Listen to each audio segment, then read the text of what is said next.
एक गांव में रामलाल नाम का एक गरीब किसान रहता था। उसकी आमदनी बहुत कम थी और वह मुश्किल से अपने परिवार का पालन पोषण कर पाता था। एक दिन उसे किसी ने एक मुर्गी उपहार में दी। वह देखने में बिल्कुल साधारण थी, इसलिए रामलाल को उससे किसी विशेष लाभ की उम्मीद नहीं थी। फिर भी वह उसे अपने घर ले आया। अगली सुबह जब रामलाल मुर्गी के दड़बे में गया तो वह यह देखकर चकित रह गया कि मुर्गी ने सोने का अंडा दिया था। पहले तो उसे अपनी आंखों पर विश्वास नहीं हुआ, लेकिन सुनार को दिखाने पर पता चला कि अंडा सचमुच शुद्ध सोने का है। रामलाल बहुत खुश हुआ। उसने उस अंडे को बेच दिया और उसे अच्छी कीमत मिली। इससे उसके घर की आर्थिक स्थिति सुधरने लगी। हर दिन मुर्गी एक सोने का अंडा देती थी। कुछ ही समय में रामलाल अमीर हो गया।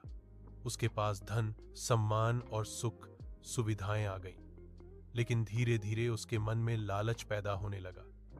वह सोचने लगा कि अगर मुर्गी रोज एक सोने का अंडा दे सकती है तो उसके पेट में जरूर बहुत सारा सोना होगा। यदि वह एक साथ सारा सोना निकाल ले तो वह और भी जल्दी अमीर बन सकता है। लालच में आकर रामलाल ने एक दिन मुर्गी को मारकर उसका पेट चीर दिया, लेकिन उसे वहां कुछ भी नहीं मिला।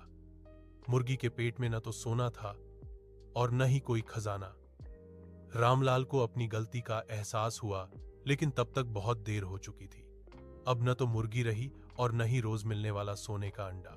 रामलाल फिर से गरीब हो गया और जीवन भर अपने लालच पर पछताता रहा। इस कहानी से हमें शिक्षा मिलती है कि लालच बुरी बला है। जो हमारे पास है उसमें संतोष रखना चाहिए, वरना सब कुछ हाथ से निकल सकता है।